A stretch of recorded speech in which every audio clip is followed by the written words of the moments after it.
Hello everyone, मैं आकाश तिवारी और आप देख रहे हैं क्लास 12th का इलेक्ट्रोकेमिस्ट्री यानी आप विद्युत रसायन देख रहे हैं चैप्टर नंबर 2। यानी विद्युत रसायन में आप 6 पार्ट देख चुके हैं।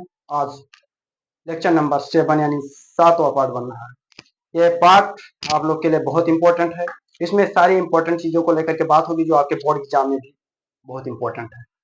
तो आप 6 लेक्चर हमारा देख चुके हैं। अगर नहीं देखे हैं तो आप ज्यादा हद तक आप उसे देख लीजिए, तभी आपके समझ में और बेहतरीन आएगा।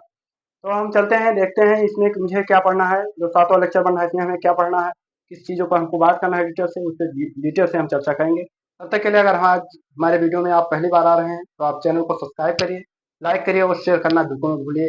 अगर आप अपने दोस्तों के पास शेयर करते हैं तो आपका फायदा, आपके साथ आपके दोस्तों का भी फायदा हो रहा है। इस क्लास में आपको बेसिक से लेकर के हाई लेवल तक जानकारी दी जाएगी, यानी जीरो से लेकर के हाई लेवल तक सिखाया जाएगा।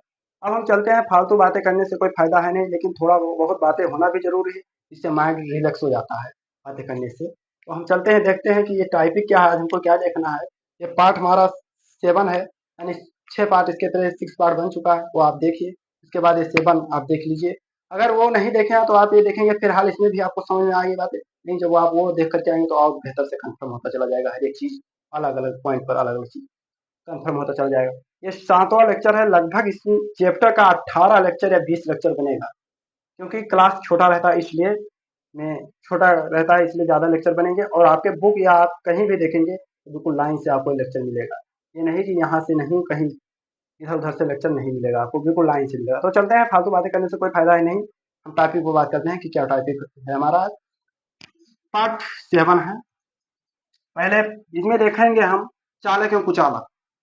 चालक क्या होते हैं, कुचालक क्या होते हैं, आप लोग को इसका छोटा सा डिफिनेशन याद रखना होगा, उसी के माध्यम से आप समझ जाएंगे। डिफिनेशन क्या है, पहले हम बात करेंगे चालक। चालक कोई पदार्थ है जिसमें विद्युत धारा प्रवाहित होता है, चालक कहलाते हैं।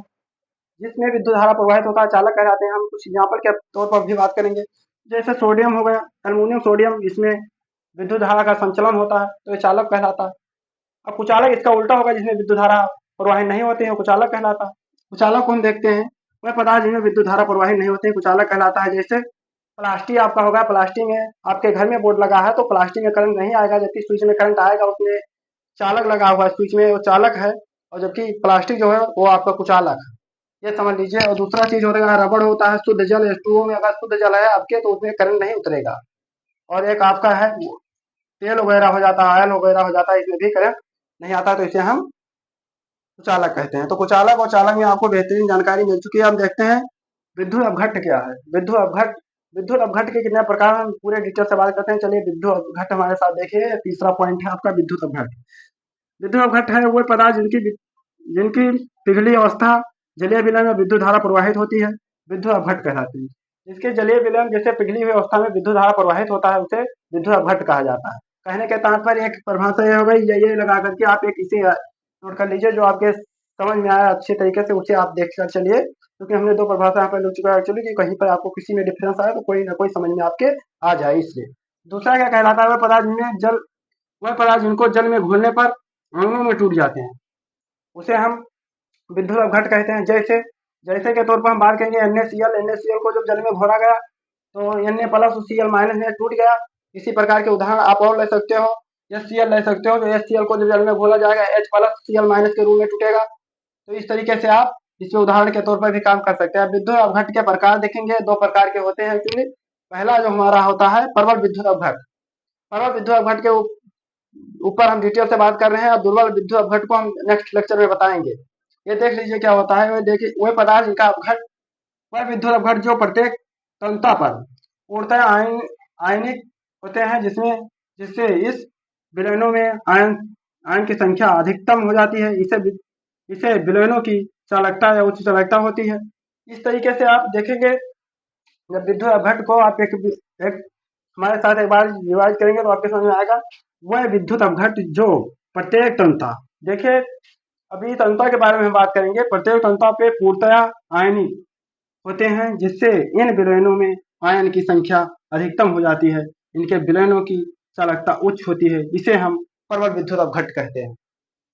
उदाहरण के तौर पर हम चल रहे हैं, ये NaCl, या फिर यहाँ पर वही उदाहरण है जल में घुलने पर, इनकी तंत्रिका उच्च होने के कारण ये दोनों अलग हो जाते हैं, यानी घोलने पर टूट जाते हैं आपस में आयनों में। इसी को हम परल विद्युत अपघट कहते हैं। यहाँ पे Na+ और Cl- बना, यहाँ पे HCl हाइड्रोक्लोरिक अम्ल दिया हमने। H2O में जब घोला इसको तो H+ और Cl- में टूटा। इसी तरीके के आपको हम दुर्बल विद्युत अपघट भी बताएंगे। आप इतना रिवीजन करिए, बहुत इंपॉर्टेंट है आपके बोर्ड एग्जाम के लिए। हालांकि ये हमेशा पूछा जाता है और इस पे आप बिल्कुल डिटेल से आप इसको पढ़िए और अपने रफ में नोट करिए। हम फिर नेक्स्ट लेकर के आएंगे। नेक्स्ट लेक्चर जो हमारा रहेगा दुर्बल विद्युत अपघट रहेगा, ओम का नियम रहेगा, विशिष्ट आलिकता रहेगा, प्रतिरोध रहेगा, सब चीजों पर डिटेल से बात होगा। तब तक आप हमारे क्लास को देखिए और रिवीजन करिए, और फिर हम मिलेंगे आपको नेक्स्ट क्लास में। तब तक के लिए जय हिंद।